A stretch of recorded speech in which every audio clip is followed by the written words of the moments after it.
Okay, the recording has started, so let's look at the usual rules and we'll go from here. Today's topic is the second part of the modifier workshop that we began last week. So we're going to look, among other things, at some modifiers that contain the word that, and we're basically just continuing the modifiers workshop that we started last week. So first, the rules, same rules that we always talk about on here. Problem submissions, please don't, let's deactivate the whiteboard because apparently people are being funky. Okay.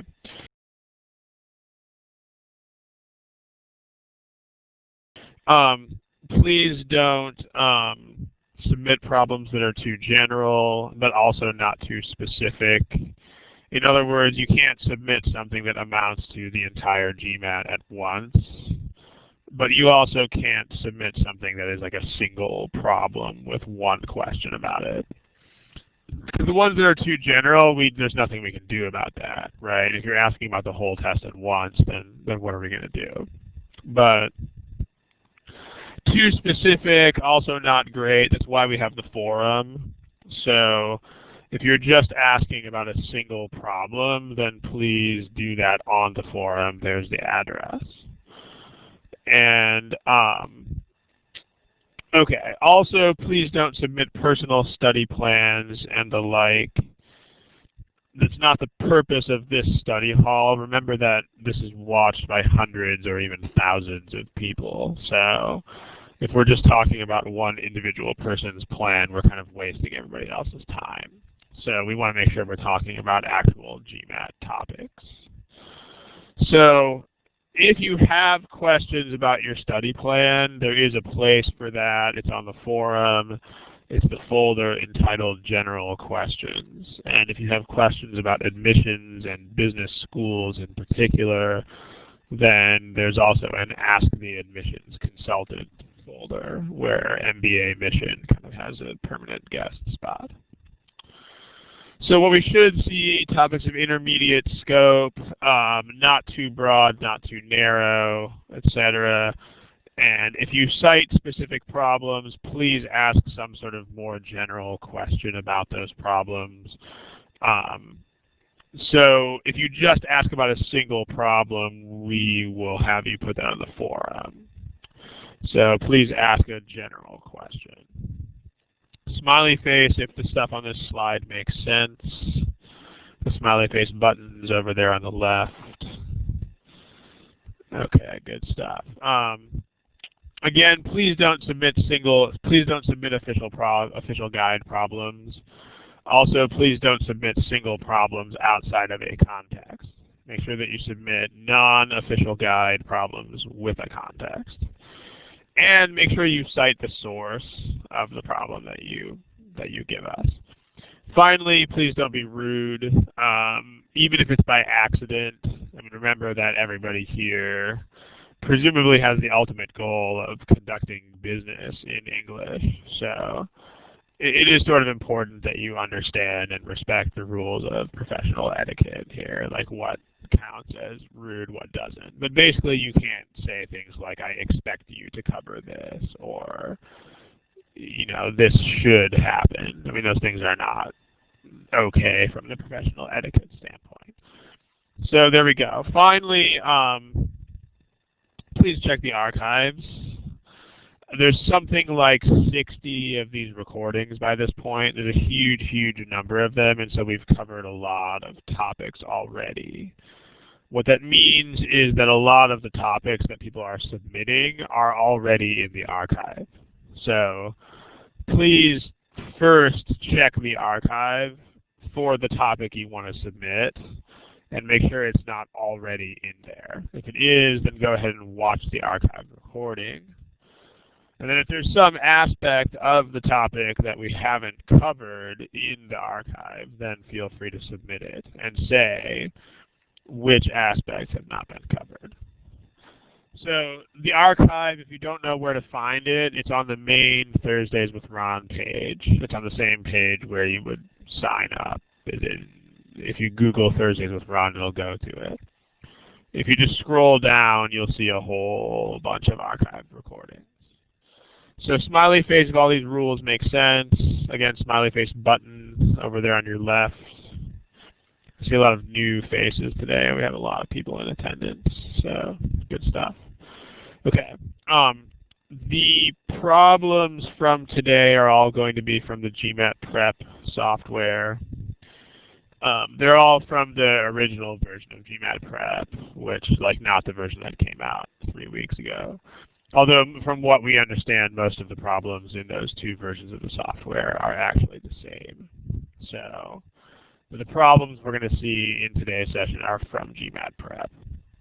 Because we want to make sure we're using problems that are official, is basically the deal. When you answer the problems in class, what you're going to see right now is 5 multiple choice options. You should see those underneath the list of names.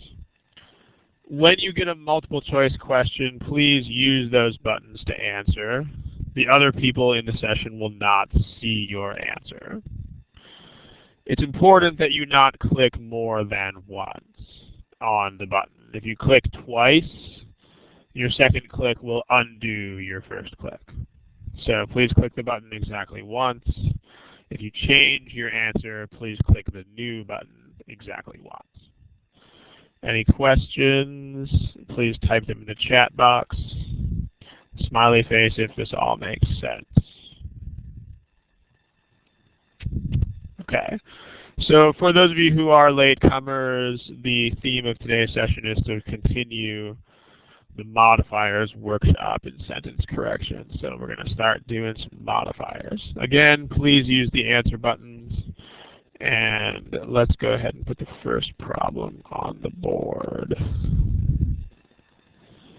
How about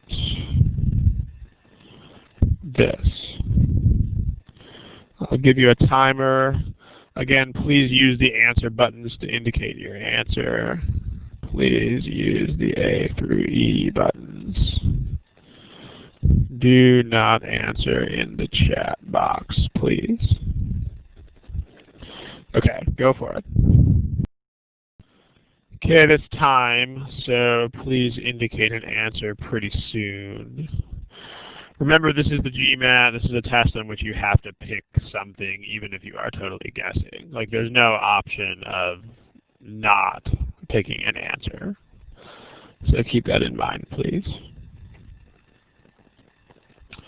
So if you are Amika or Ari or JT or Vishal, please pick something.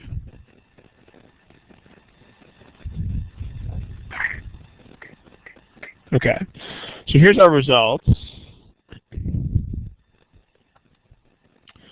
So a lot of people picking A, a lot of people picking B. Let's talk about it. So, okay, let's talk about the distinction at the front of the sentence here, which is this modifier thing that, it's actually not a modifier in this case, this is a clause, but let's talk about this clause starting with that. That creatures of a seabed were suffering versus creatures that were suffering. Let's have a little chat about that. Okay. So the person who wrote me a message, I got you. All right. What's going on with that distinction? Can anybody tell me?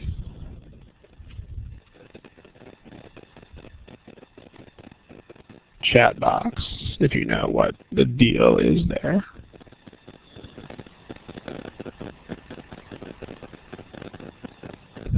So, right, the question is, what did the study reveal? I'm glad that you guys are not just calling this an idiom, because it's not just an idiom. So, the question is, what's the difference between something like revealed that X verb versus revealed some noun X. Like, this is not an idiomatic difference. Like, you can reveal that something is true, and you can also reveal some noun or something. So, I mean, let's here are two correct instances of this same sort of thing. Like, instead of the word reveal, we'll use the word indicate, but it's the same kind of thing. So here are two correct sentences. The first one is this: the map, the crime map, indicates that violent crime is increasing at various locations in the city. Another correct sentence is the crime map indicates the locations of various violent crimes in the city over the last couple of months. So both of these are actually correct. So let's talk about the difference in what's going on here. We have indicates that violent crime is increasing versus indicates the locations. Like, what is this? What's the difference here? One of the posters is talking about, I actually don't know what relative pronoun means. I would have to look that up. So, but it's not really a grammar issue. So it's not the kind of thing where you have to know terms like relative pronoun or whatever. A couple people are saying the subject. What do you mean by the subject focus is different? Like, what? Blesil, tell me a little bit more. Yeah, I like what this poster put. Indicates something that is explained in a sentence. Like, if you, let's put that up there. When you use the whole clause like this is what the user seeing here is saying. You use this kind of construction when you're talking about the actual entire idea of this clause. So, to refer to the entire, I mean, that's basically the way I can explain that. To refer to the whole idea of this clause, you use that plus clause. Versus if you are actually just talking about this noun, then you can just use the noun. I mean, there's some modifiers that are attached to that noun. But the idea ultimately of that sentence is the noun, like it's actually the locations that are on the map. So if the actual noun is the focus, then it's okay to use the noun. So here the noun would be not the focus. Like, you would not write indicates violent crimes that are increasing, because the map doesn't indicate crimes, at least as far as, not according to this sentence. According to this sentence, the map just shows the idea that crime is going up, but it doesn't actually show crimes. So whereas in this sentence, the map actually shows locations. So if we apply the same sort of idea, so that's very well explained. Like, people who posted in the box, thank you, nicely done. If we look at D and E here, let's look at that idea. I mean, did the study actually reveal creatures? So did the study actually reveal creatures? No, it did not. I mean, it showed this idea. It showed the idea that creatures were, that their food supply was diminishing or whatever. The question you have to ask yourself, like a lot of other things tested on this exam, it's a question of meaning. And you have to ask yourself, is the meaning of the sentence the noun, or is the meaning of the sentence the whole idea of that red thing? So did it actually reveal creatures, or did it reveal the idea contained in this clause? So of those two, it's the latter. Like, the study didn't reveal any creatures. Instead, the study showed that the dwindling food supply was causing issues for those creatures. So there you go. That means that we don't want D and we don't want E. Any questions about that idea, go ahead and throw them in the text box. Otherwise, we can have a brief discussion of the rest of those choices. So again, it's a meaning-based issue. I mean, on the forums, a lot of people have been talking about this as though it were an idiom. But it isn't. It's a difference in what the sentence is actually trying to say. So as usual, you have to figure out first what's the message, like what idea is the sentence trying to convey. So let's go ahead and take this over to the next page and talk about the rest of the choices. So we did eliminate these two on the last slide. So now let's talk about A, B, and C. Does anybody have any insight on those in the chat box?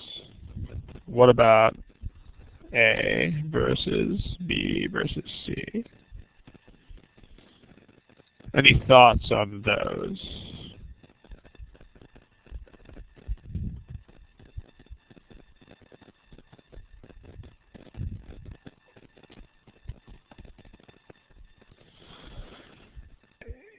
Yeah, Shy T has it. I mean, the main idea here is, again, it's meaning. It's like, what's the message? Like, what are we trying to actually convey? So, I mean, there is grammar tied into this whole thing, but this is suffering from the supplies themselves versus suffering because clause versus suffering because of noun again. So it's not, there's no word that in front of this time, but it's basically the same idea, right? Like, this is a noun. This is a whole clause or idea, and this is a noun again. So even though the word that is not here, but this is the same idea tested on the previous slide. It's what do we mean again? Like, what's the message? So, were the creatures actually suffering from the supplies, which would be the noun, or were they suffering because of the idea contained in that clause? Were they suffering because the supplies were running down? So if you realize this is the issue, it's probably pretty clear which way this one goes. It's not, the supplies themselves are not the cause of the suffering. The suffering comes from the fact that the supplies are being depleted. So, same sort of idea as the previous one. So the ones that say they were suffering from the supplies are inaccurate, but they were suffering because those supplies were running down. That's the idea. Any questions about that distinction? If you have a question, go ahead and throw it in the box. I see a couple people typing. While people are typing, let's go ahead and put a general sort of takeaway on the board here. So what should you get out of this? If you see a distinction between a noun and a whole clause, ask yourself, what's the message? Like, are we talking about just the noun? Or are we talking about the whole clause? So it's not, again, it's not a difference that you can memorize. Like, you have to understand what it is that the sentence is talking about. So ask yourself, what's the message? Are we talking about the noun, or are we talking about the whole clause? Also, let me give you guys a little bit of a hint as far as how you can better learn about this stuff too. So let's take this over to the next page and talk about it real quickly. One of the best ways that you can teach yourself to use these kinds of things better is to make your own examples. And what you might find most helpful, so what you might find especially that you might want to do, is to create contrasting examples using similar topic ideas in order to highlight the differences between the constructions. So let me give you an example of what I'm talking about. Like, if you say, here are two sentences. Again, both of them are correct. Historical data show that many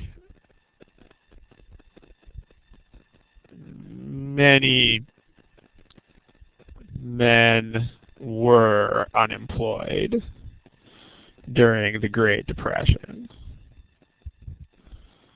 versus these old pictures show many men who were unemployed during the Great Depression. So these are both correct because these both mean what we want them to mean. Like, what do the pictures show in this sentence? Well, I mean, a picture can't show the idea that men were unemployed, right? Like, the picture has to show somebody. So the picture actually shows men. But data don't show people. Like, they don't show people's faces. They're data. But what the data can show is this whole idea that lots of guys didn't have jobs. So this would be correct, and this would also be correct.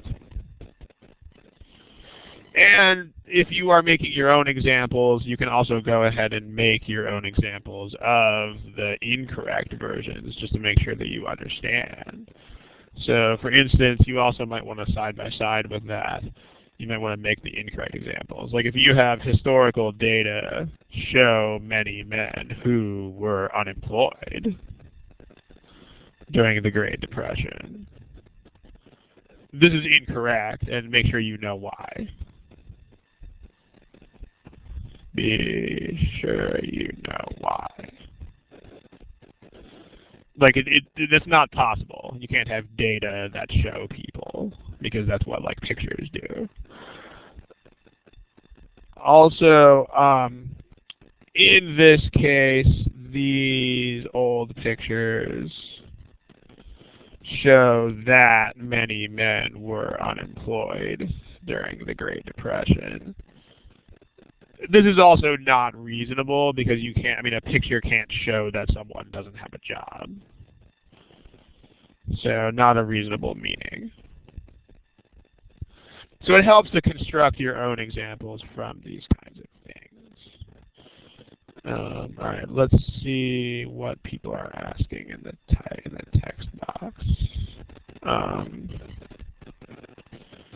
There's a million questions. Okay, let's see what we can do with these without running out of time. All right, first of all, any questions about the examples on this page? Is this clear to everyone what's happening here? Smiley face if these examples make sense to you guys. Okay, smiley face there. All right, so here's the problem about sea creatures again, and let's look at some of these questions that people are asking.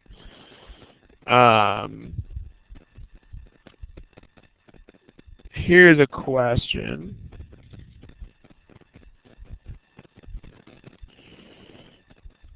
Any difference? Does B/W mean between?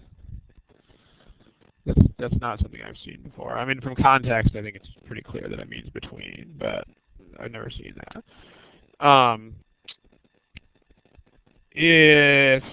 Okay. So this kind of difference, again, would be a meaning difference. Like this is another what are we talking about kind of thing. This is another what's the message type issue. So, I mean, it depends on what you're talking about. Like, increasing is not a standalone word. Like, if you have increasing noun is basically the noun. But an increase in the noun is the increase, not the noun. So, for example, if you say something like,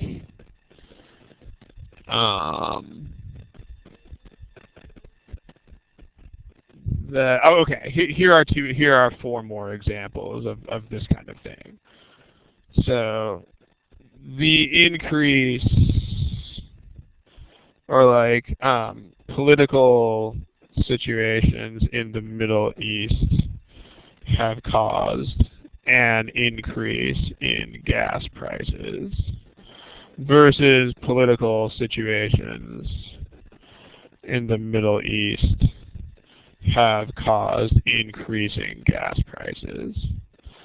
And then the increase in gas prices has caused or is taking up a larger and larger portion of the average American family's budget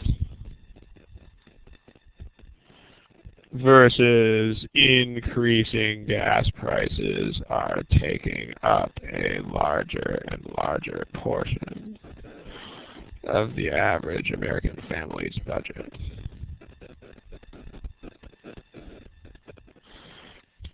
Okay, so if we look at sentences 1, 2, 3, and 4 here,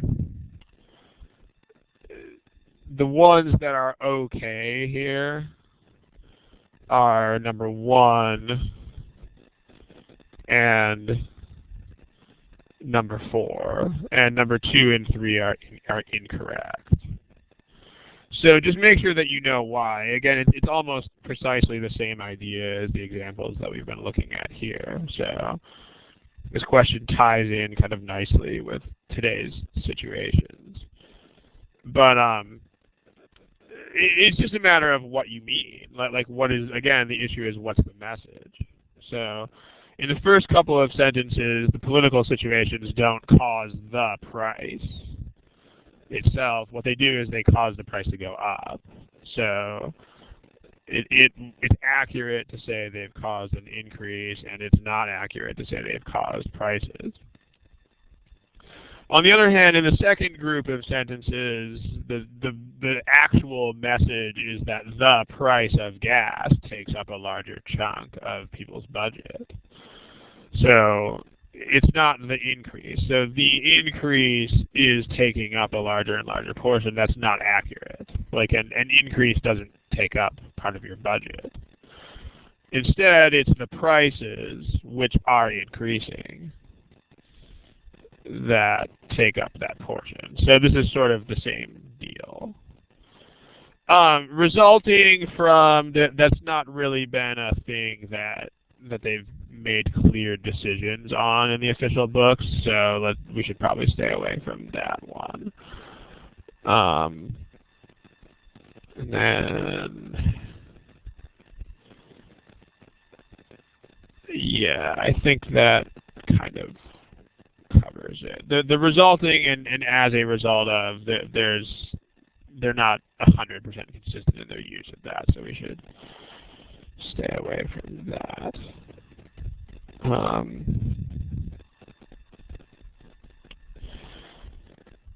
Question about aggravating health conditions in the text box. So seeing, this is another example of the same sort of thing. So can I say the patient is suffering from aggravating health conditions? I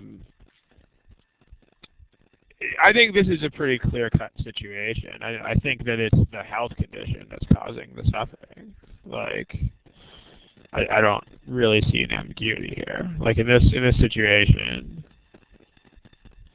the health condition itself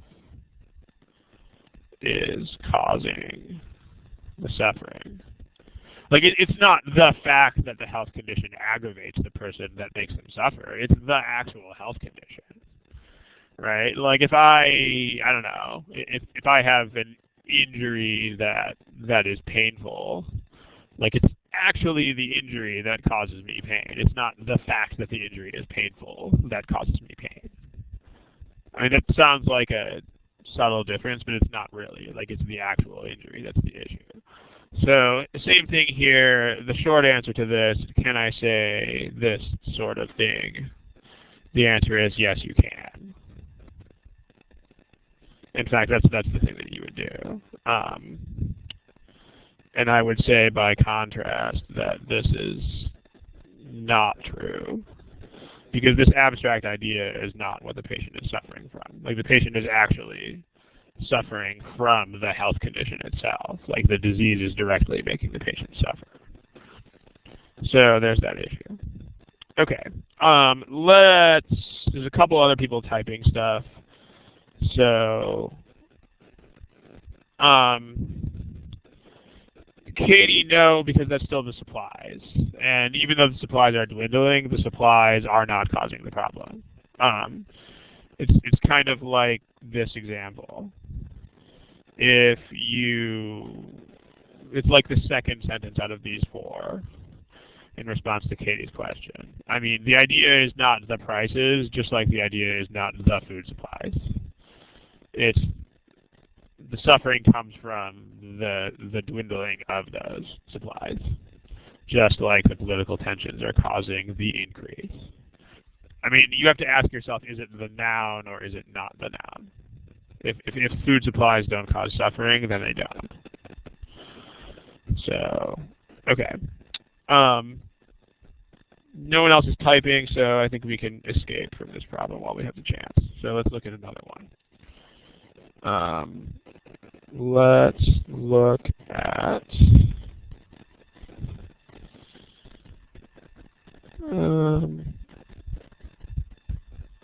how about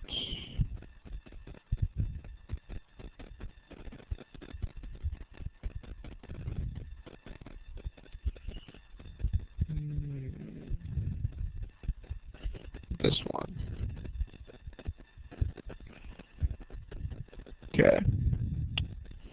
Clear your answers. Please use the answer buttons. I'll give you a little bit less time here because it's a shorter sentence. So please use the answer buttons, the A through E buttons, to indicate your answer. Thanks. All right, go for it.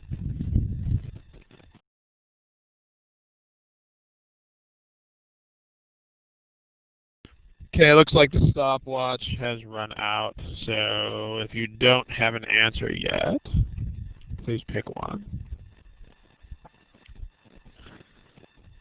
Okay. That means Dilip. You gotta pick something here, my man. Remember on the GMAT, okay, there you go. So here are some answers. Remember it's a test where you have to answer it. Wow, that's a strong majority. Okay. Well, let's take a look. So radiocarbon dating shows or suggests or indicates, again, notice the difference, suggests that clause versus suggest at least a portion, which is a noun. So it's not an idiom. Again, the idea is what's the message. So do we want the whole idea of the clause, or do we just want the noun?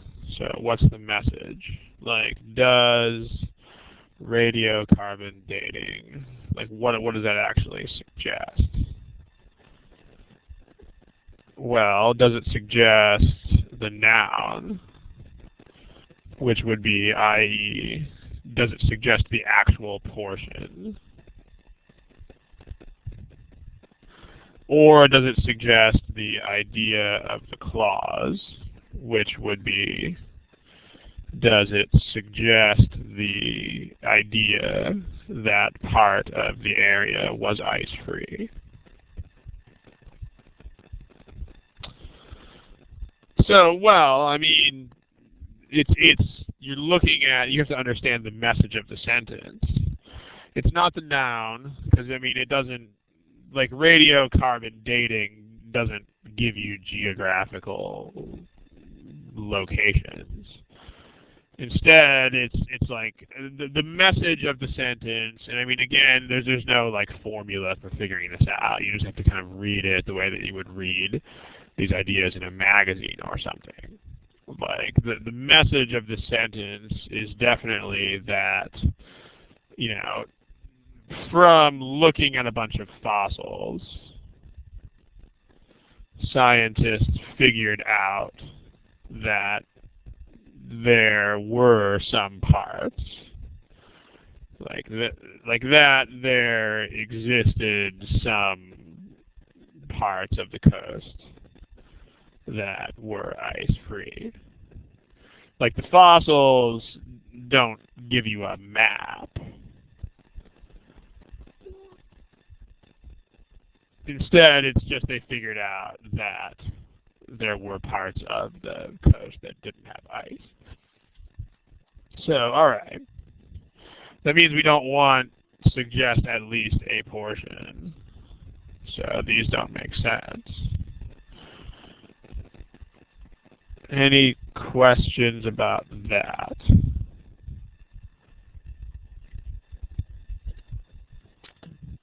Okay, the difference between A and C, does anyone want to take a shot at that? Not a major topic here, but does anybody want to? This will disappear for a second. Does anybody want to take a crack at,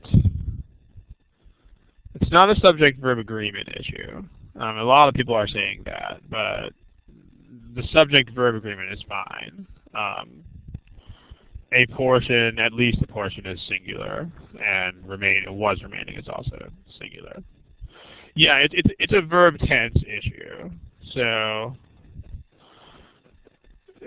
let's take a moment to talk about this, but first let's make sure we note that verb tense is not a major topic. You shouldn't concentrate on it as much as you should on things like parallelism and agreement and meaning and so on. So, oh,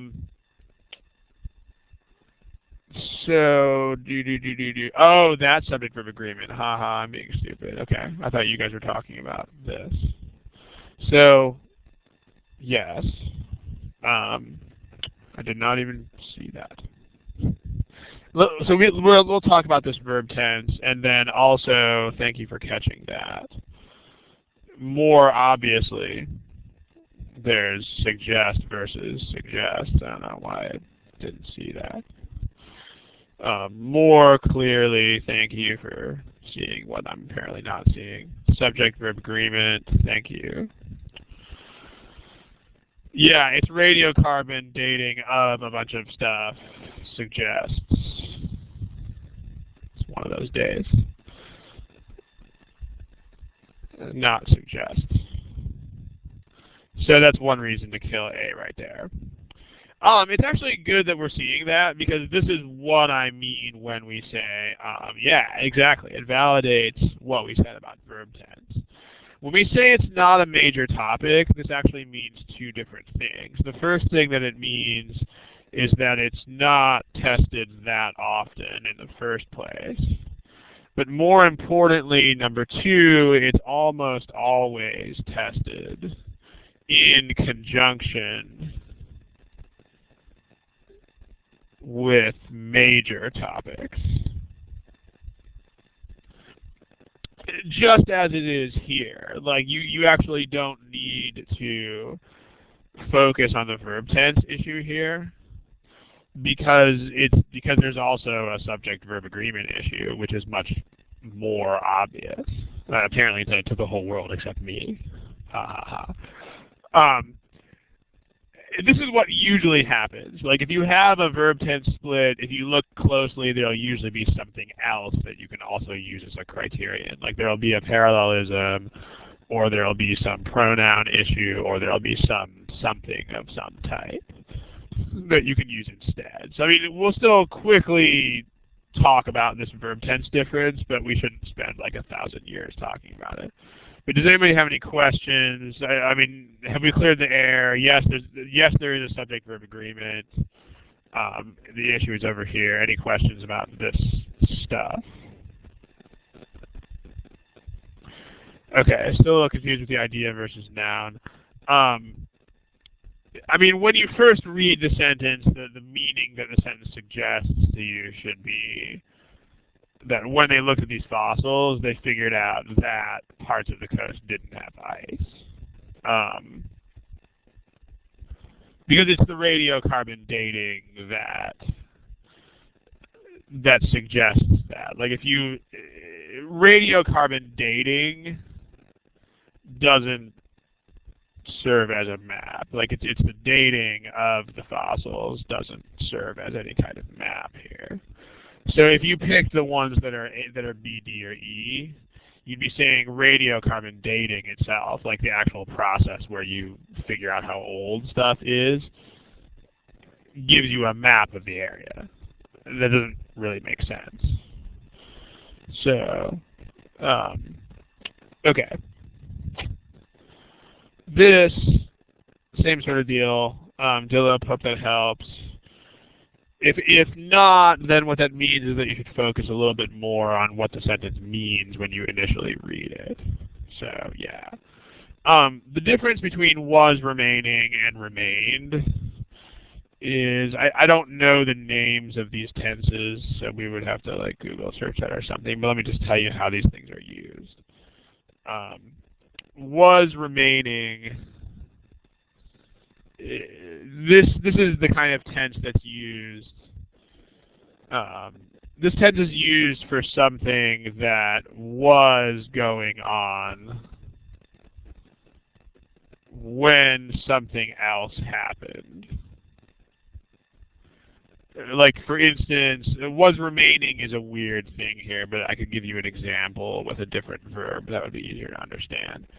If I said something like, I was sleeping when the doorbell rang. So this was going on, and then this point event occurred while that was going on. So this point event occurred while that was going on. So that's how you would use this tense, and that's not happening here. Like, it's not while this area was remaining ice-free, something else happened. So instead, you're just talking about an isolated fact in the past. When you talk about isolated facts in the past, they're not being related to other things, then you just use the regular past tense. So, for isolated past events that are not being related to other things by the sentence, they're not explicitly related to other events in the sentence. in these kinds of ways. Just use the normal past tense. So here we have one isolated fact about the past. These parts of the coast were free of ice.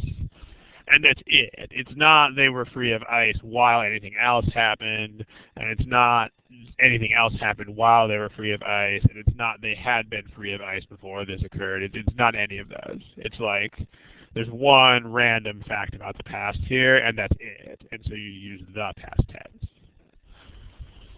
So questions here. Give me a smiley face C thingy if this makes sense. Okay. All right. Satish, the example you have there, I think is in one of our other study halls. I think it's in the study hall that says modifier placement. But the issue in that one is about where certain modifiers do and don't belong. If I remember right, I think we did a whole thing on that, including other examples. So you should check that recording out. Let me just paste that on the board in case people don't know what I'm talking about. So here. Satish posted this example in the chat box. This is a slightly different issue. This is a placement issue. So I don't want to talk about this in this session because we talked about it in the other one. But here, this is a different kind of issue. Because things are moved around rather than changed into something else. So this problem is discussed in the modifier placement study hall. I don't know the exact date of that study hall, but you should be able to search it. So this is not the point right now. Okay, let's move on to another problem. Let's look at I think it might have been the last study hall. Not sure. Not 100% sure. Okay. How about this one?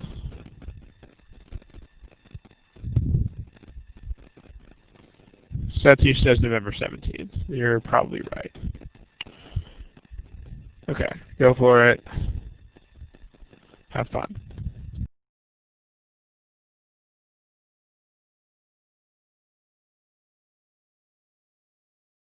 Okay, please pick something here if you have not already.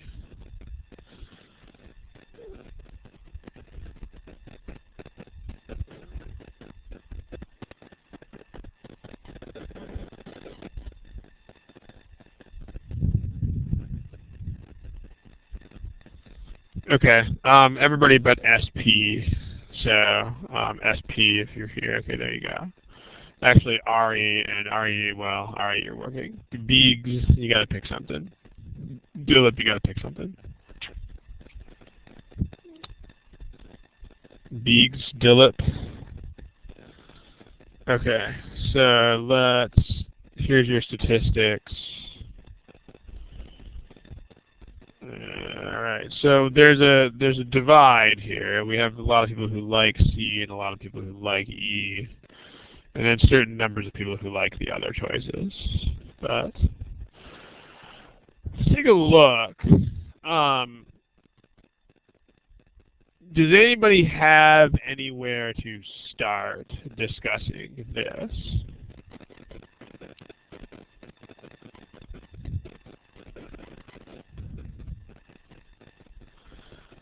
Preferably with some sort of split. Okay, let's talk about subject-verb agreement. The question is, why are we looking at subject-verb agreement? Well, we have a split, right? We have are is a plural verb, but then this is a singular verb, and this is a singular verb. So whenever you see that kind of thing, when you see singular verb versus plural verb, you should go find the subject of each verb. Now notice that among the surest indications cannot be a subject, because that's not a thing. It's not a noun, right? Prepositional phrases are modifiers. So as a background, make sure you know this. Like if you say 2 cars are in the driveway, 1 car is in the driveway. In the driveway is 1 car. In the driveway are 2 cars. These are all correct sentences. Because the subject of the last 2 is not the driveway, right? Like this is a prepositional phrase, I believe it's called. But the point is that this is a modifier type of construction that is not a noun. It's not a thing that can be a subject. In spoken English, people use these kinds of things as subject a lot. Like you hear people say stuff all the time, like, "Oh, in that box is where I left it." But you can't use "in the box" as the subject of something in real English. So the things in parentheses are not allowed to be subjects. So parentheses not allowed to be the subject of any verb at all. So what that means is that these last 2 are reverse constructions. The subject of the 3rd sentence is 1 car, and the subject of the 4th sentence is 2 cars. Same thing, 2 cars are in the driveway, 1 car is. So if we apply that principle to what's up there, I mean, among the surest indications of spun-spot cycles cannot be a subject. So that means that all of these things, at least the ones that are sentences at all, are in the reverse construction. So this is a verb, and that's a subject, or at least it's supposed to be. It's kind of like in the driveway is a car, in the driveway are 2 cars. This is a verb, and this is supposed to be the subject. This doesn't even have a verb. Like it would have to be is believed to be or are believed to be. There's no verb here in D. And then is believed to be the rate.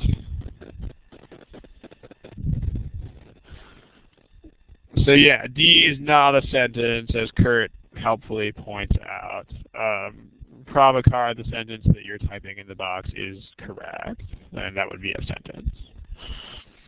So, because a Corolla is among the many cars, yeah. So the ones here that don't work are that one, which is plural, and then the rate is a noun, it's singular. This one is a mismatch, and this one's not even a sentence. So we're down to C versus E. Those were the 2 most popular choices, so I think you guys are mostly on the same page as far as that goes. So questions so far about that? That's not a modifiers issue. That's really just more subject-verb. But any questions there? Okay, so now let's talk about C versus E. Let's take this problem over to the next page. Alright, so let's get rid of the choices that we've already killed here. So that's out. That's out. Okay, who can help us distinguish between C and E? Can anybody give a little bit of insight?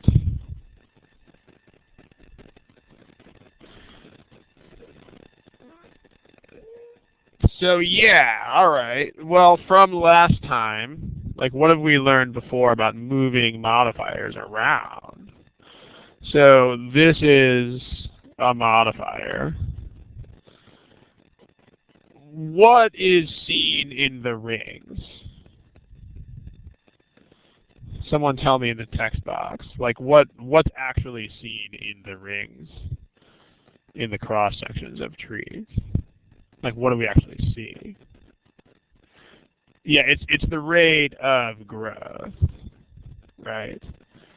So people can see the rate of growth. They can see the growth rate in the rings. So remember that when stuff is moved around,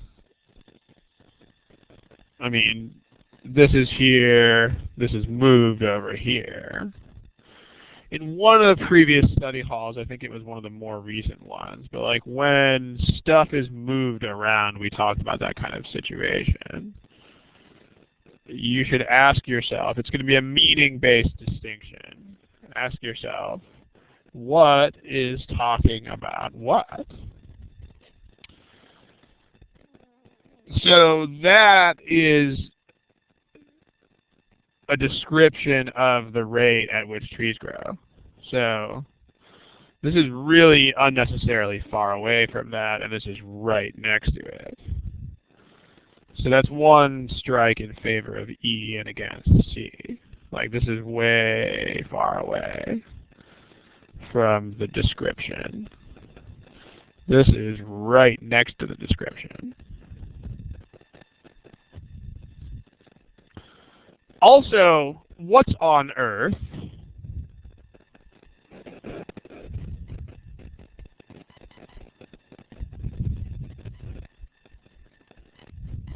Same issue, right? That's also moved around. Let's talk about that. What's on Earth?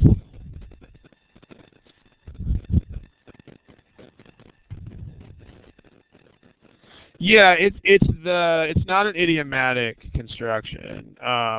Who users saying that it's not. What I'm trying to show you here is it's not at all. It's a placement issue. One of the sentences says stuff that the other one doesn't say.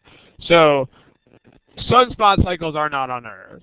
I mean, sunspot cycles are on the sun. So that can't be it.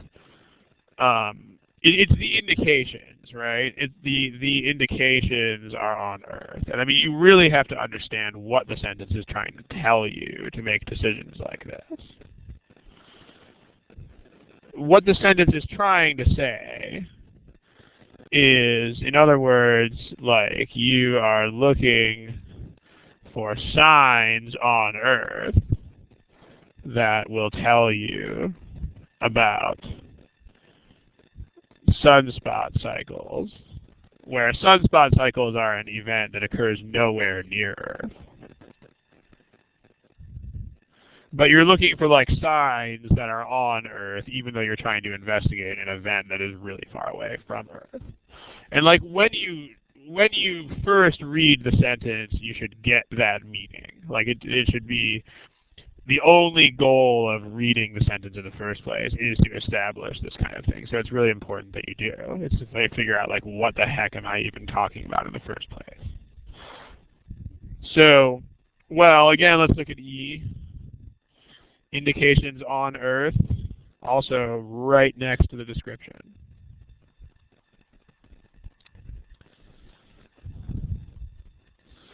And here, whoa, not even close.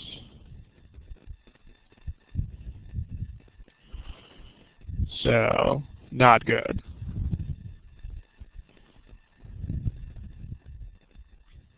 So we're going to want E here, not C. In fact, a couple of you guys have hinted at this. C actually means something different altogether.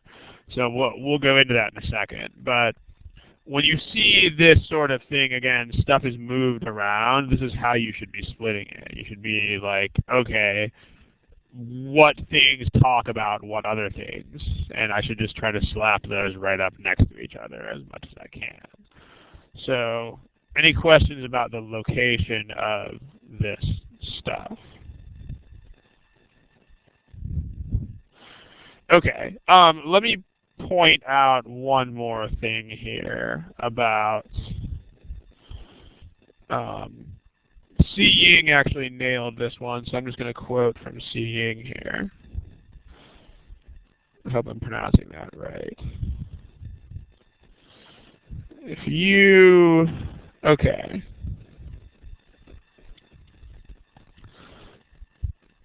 This is a different issue, but it's also worth, as long as we're on this problem, we might as well talk about it.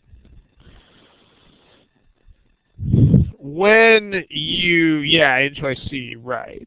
Like, if you have prep phrase plus comma plus sentence,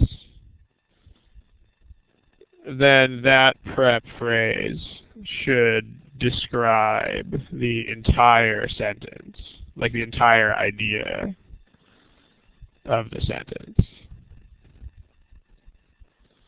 So this is really important. Like, let me try to give you a couple examples of this. Like if I say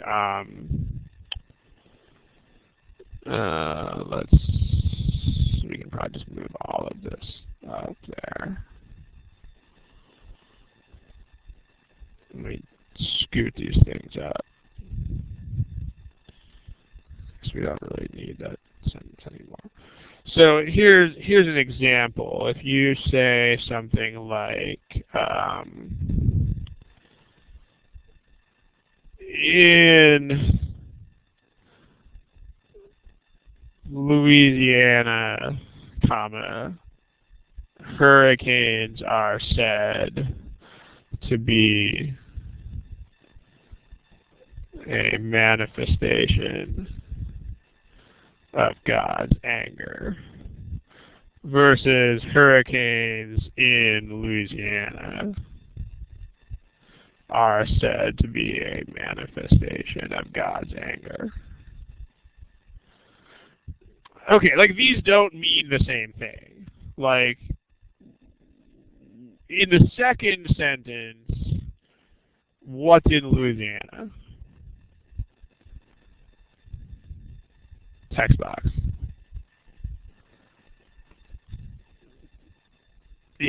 Just the hurricanes, right? So in the second sentence, this means weirdly enough that like if a hurricane is in the state of Louisiana, then people think God is angry, but if the hurricane is in Mississippi or Alabama, then God is just fine. So it's like this just means to hurricanes. This refers only to hurricanes in Louisiana. Like in other words, hurricanes specifically in Louisiana are the result of God's anger.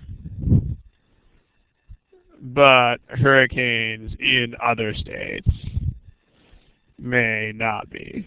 Kind of weird, but you know, I'm making up the sentence on the spot here, so the best we can do. What does the first one mean though? Like if we say in Louisiana hurricanes are said to be blah blah blah blah, what does this mean? Like what's the difference between this and the other sentence? Yeah, Katie. Right. People in Louisiana think this, but they think it about hurricanes everywhere. Exactly. So yeah. So the belief is about all hurricanes.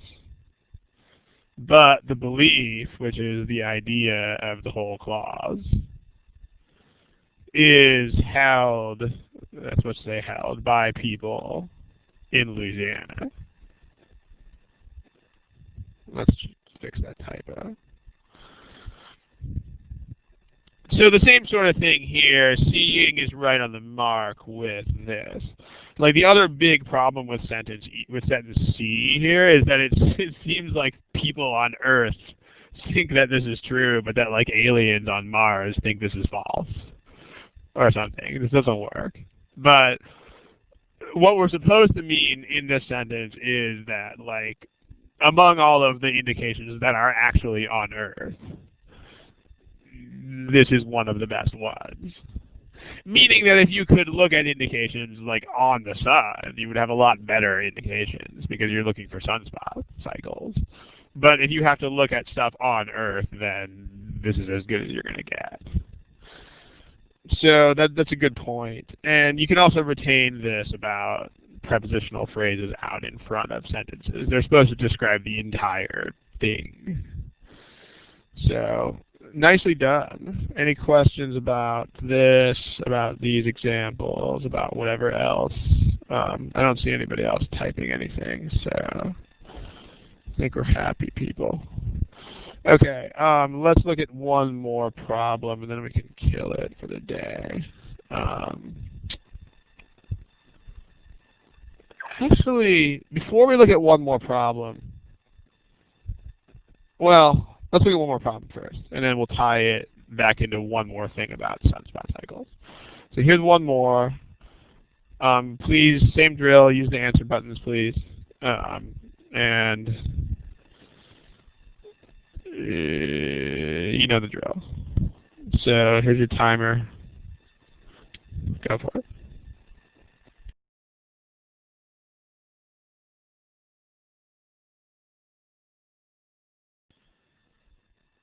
All right, let's answer this. We're waiting on an Amica, something, Ankur, Prabhakar. Okay, Prabhakar, you're good.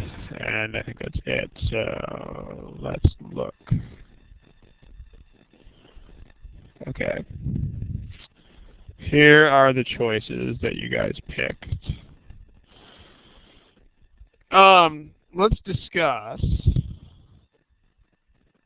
Let me highlight something. Let's talk about that.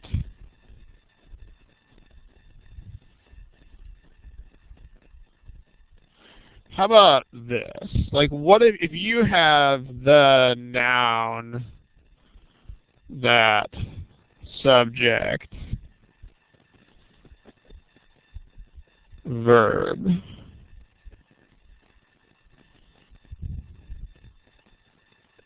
What is that? Like, that looks kind of like garbage when we write it in symbols like that. So here's a few more examples. The ball that I hit. The book that I read. The test that I took. And by the way, in these constructions, notice that for the most part, the word that is going to be optional. You can, if the meaning is clear without that, then that is going to be something you can omit. And unless it actually clarifies something. Like, what do all these things have in common? So how does this construction work? So, yeah, I hit the ball is what the ball that I hit means. In other words,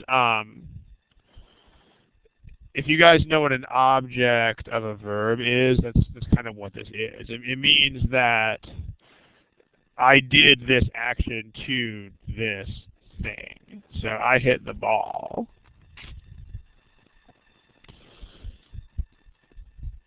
This would mean I read the book. And this would mean I took the test. So the noun is basically the object. I mean, I don't want to state that in terms of words because it'll just be unintelligible. But just make sure you know that this is the same idea as if you transform it this way. So if you can say the ball that I hit, then that means you hit the ball. If you can say the book that I read, that means I read the book. If you can say the test I took or the test that I took, that means I took the test. So what that means by extension is if you say the last day that they are scheduled to collect, what that means is that they collect days. So I mean, that doesn't make any sense, right? The last day that they collect means they have to collect that day. Nobody's collecting days, so this doesn't work. When you do this, make sure that you don't, there's one thing that looks similar to this that you don't want to confuse it with. Let me go ahead and compress this. Let me illustrate before we move on to other things. Okay, so I'll move this up there a little bit. Alright, this would mean I took the test. Alright.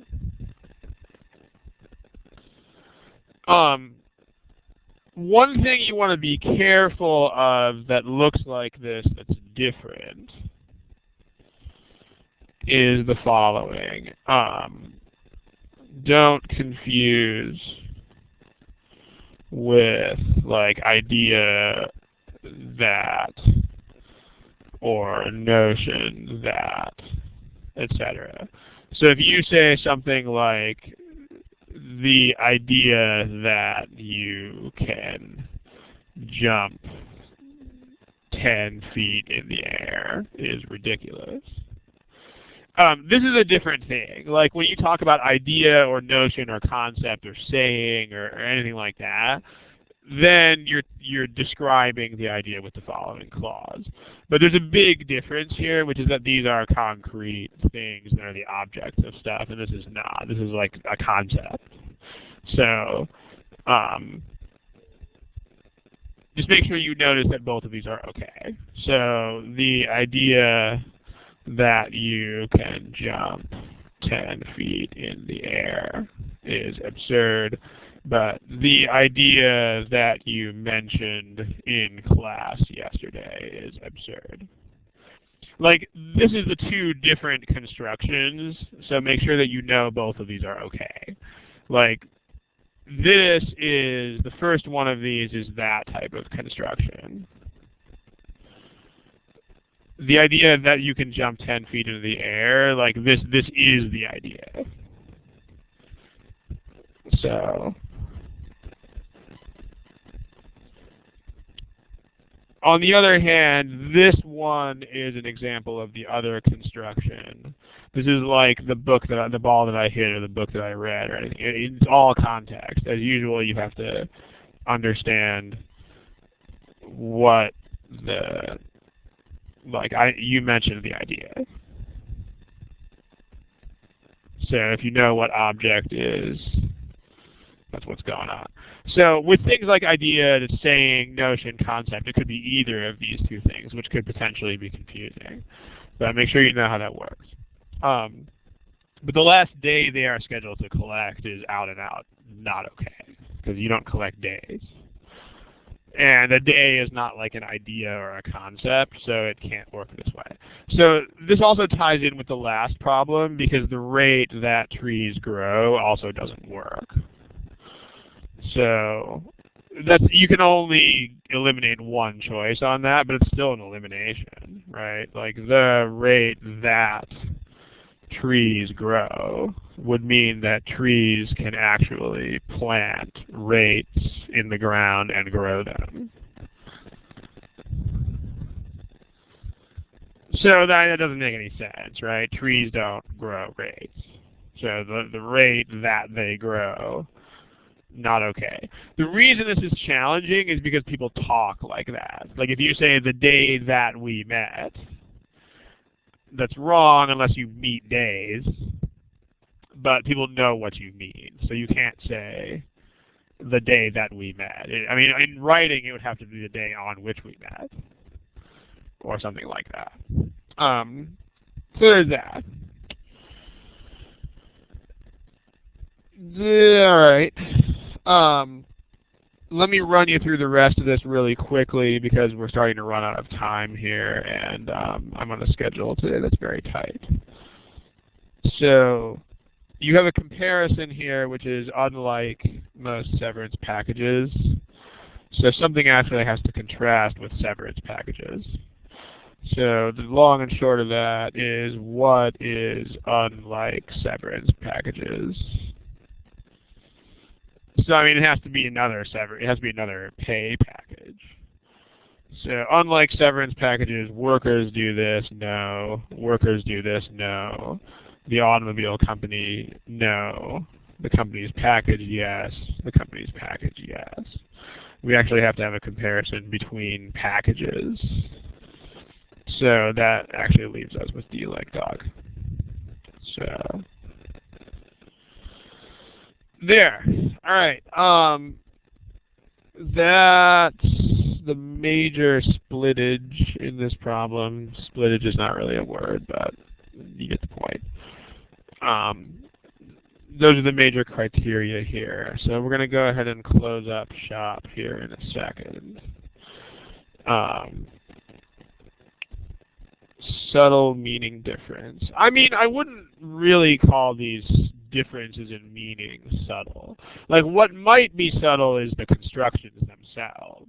But if you look at the differences we've been looking at in this study hall, the differences are not subtle. Like, if you this was the first problem here.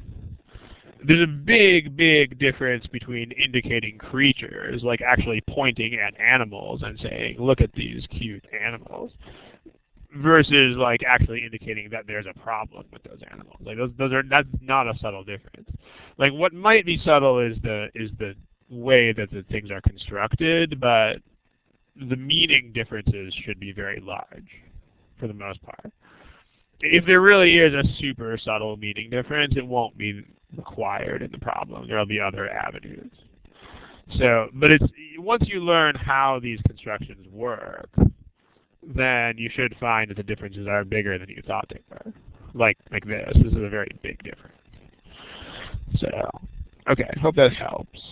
Other quick questions? Anything real quick before we close down here? Okay, I don't see anybody typing. Okay, one person is typing. I'm going to go ahead and kill the recording. Okay, nobody's typing. All right, we're going to kill the recording. Thank you for coming. And we will see you again in, I want to say 2 weeks, although I know with Memorial Day holiday there's some quirk in the schedule. But check the Thursday's homepage for updates as far as the next scheduled date, and we'll post it. Thanks for coming, and appreciate it. Good night. Good luck. We are going to, at this point, kill the recording, and see you in 2 weeks, or possibly 3 weeks, or whenever the next session may be. So, awesome. Good night.